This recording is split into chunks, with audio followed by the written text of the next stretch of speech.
శుభకార్యాలకు పూజార్ల కోసం వెతుకుతున్నారా? పూజారీస్.com లో అతి తక్కువ ధరలకే పూజార్లను ముందే బుక్ చేసుకోండి. వెంటనే కాల్ చేయండి.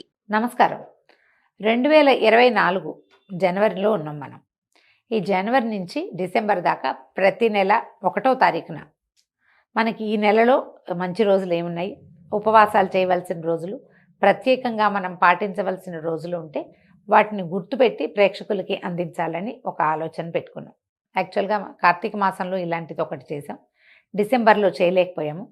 ఈ జనవరి నుంచి ఈ సంవత్సరం అంతా ప్రతి నెల మీరు గుర్తుపెట్టుకుని ఈ రోజున ఏకాదశి, ఈ రోజున సంకటహర చతుర్థి, ఈరోజు మహాశివరాత్రి, ఈరోజు పౌర్ణమి, ఇట్లా వరుసగా తిథుల ప్రకారం ముఖ్యమైన రోజుల్ని గుర్తుపెట్టి అందించాలని అనుకుంటున్నాము. సో జనవరి 1 నుంచి మొదలు పెట్టుకుందాం. జనవరి 1వ తేదీ ఏమైంది? మార్గశిర బహుళ పంచమి. అయితే ఈ పంచమికి ఏముంది, 1వ తారీఖు మనం ఎట్లాగూ ఏదో పూజలు వ్యవహారాలు చేస్తామా, అప్పుడు ఏం చేస్తాం, పార్టీ చేసుకుంటాం కదా. జనవరి 1 నుంచి మొదలు పెట్టుకుంటే 1, 2, 3, 4, 5, 6 తేదీల్లో ఏమి హడావిడి లేదు. 7వ తేదీ ఆదివారం నాడు గుర్తుపెట్టుకోండి, 7th ఏకాదశి. ఇప్పుడు మనము డిసెంబర్లో ఏం చేస్తాం, ముక్కోటి ఏకాదశి చేసుకుంటాం. తర్వాత ఏకాదశి నాడు ఉపవాసం ఉండాలన్నా లేదా వెజిటేరియన్ భోజనమే చేయాలి అన్నా కూడా, నాన్ వెజ్ తినకూడదు అలాంటి భావాలున్నా, ఉల్లిపాయ తినద్దనే భావాలున్నా, ఉపవాసం ఉండదలుచుకుంటే అది అలాంటి భావాలు ఉండేవాళ్ళు జ్ఞాపకం పెట్టుకుంటే సరిపోతుంది. 7వ తారీఖు ఏకాదశి వచ్చింది చూడండి, 7th ఏకాదశి. మన దగ్గర పెద్ద క్యాలెండర్ ఉంటే డేట్స్ ప్రకారమైనా మీరు 7th ఒక రౌండప్ చేసుకుంటే ఈరోజు భోజనం చేయకూడని రోజు, లేదా ఏదైనా ఇతరత్ర పనులు కొన్ని చేయకూడనివి మీ నియమం ఉంటే అది గుర్తుపెట్టుకోవటానికి అనమాట.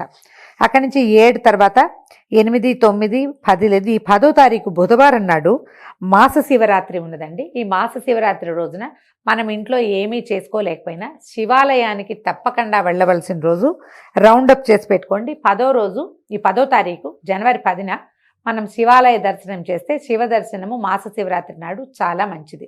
మార్గశిర మాసం వెళ్ళిపోతుందన్నమాట. ఆ తర్వాత అది 11వ తారీఖు అమావాస్య అయింది. తర్వాత 12వ తారీఖు పుష్యమాసం మొదలవుతుంది. 12 పుష్యం, 13 లేదు.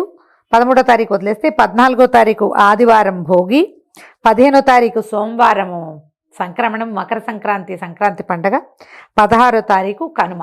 ఈ 3 రోజులు పెద్ద పండుగ జరుపుకుంటాం మనం. తిథులతోటి మనకి నియమం ఏం లేదు, పండుగ రోజులు జరుపుకుంటాం. భోగి నాడు తలంటి పోసుకుంటాం, సంక్రాంతి పండుగ నాడు రకరకాల దానాలు చేస్తాము. ఉత్తరాయణం వస్తుంది కాబట్టి పెద్దవాళ్ళకి ఏమైనా తర్పణాలు విడవటము అలాంటివి ఉంటే ఆ రోజున మనం ఇది ప్రత్యేకంగా చెప్పక్కర్లా, మనకి ఏటా తెలిసిందే. తర్వాత 17, 18, 19, 20 లేదు. 21వ తారీఖు మళ్ళీ ఆదివారం నాడే వచ్చిందండి ఏకాదశి. ఈ ఏకాదశి నాడు కూడా మీకు ఏదైనా నియమం ఉంటే ఆ నియమం ప్రకారం ఏకాదశిని పాటించుకోవచ్చు. ఉపవాసం ఉంటే మంచిది, అన్నానికి భిన్నంగా ఏదైనా తిని ఉండగలిగితే మంచిది. తర్వాత 22, 23, 24 లేదు. 25వ తారీఖు పుష్యమాసపు తాలూకు పౌర్ణమి కూడా ఉపవాసం ఉండవలసిన రోజే.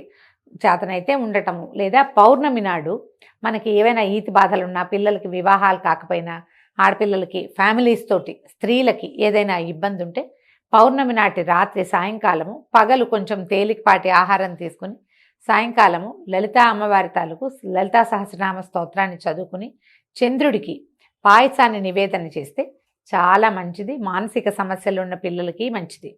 వివాహంలో ఏదైనా సమస్యలు ఎదుర్కొంటున్న ఆడపిల్లలు కూడా చాలా మంచిదండి.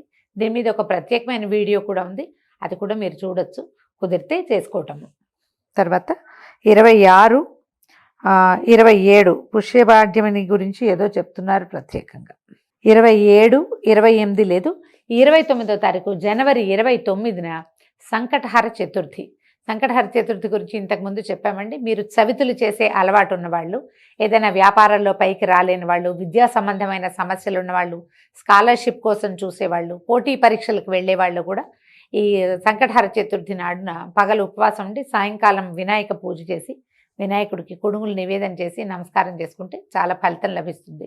దేవాలయ దర్శనం కూడా చేసుకోవచ్చు, మీ అవకాశాలను బట్టి చేయొచ్చు. 30, 31 ఇంకా ఇందులో మనకి ఏంటంటే ఈ 26వ తారీఖు గణతంత్ర దినోత్సవం కదా, ఏమన్నాలి దాన్ని, రిపబ్లిక్ డే రోజు నుంచి మనకి 26, 27, 28 వరుసగా సెలవులు కూడా వస్తాయి. అవకాశం ఉన్నవాళ్ళు సెలవులు యూటిలైజ్ చేసుకుంటారనుకోండి. ఈ ముఖ్యమైన పర్వదినాల్లో పాటించవలసిన నియమాలు అవి ఏమైనా ప్రత్యేకంగా చేయగలిగితే మంచిది. లేదా కేవల దేవాలయ దర్శనం చేసినా కూడా, ఈ రోజున ఫలానా తిథి అని జ్ఞాపకం పెట్టుకుని చేసినా కూడా మంచి ఫలితం లభిస్తుందండి. ఏవైనా సమస్యలు ఎదుర్కొనే వాళ్ళకి ఇది ఒక సహాయకారిగా ఉంటుందని ఈ చిన్న ప్రయత్నం చేస్తున్నాం. నమస్కారం.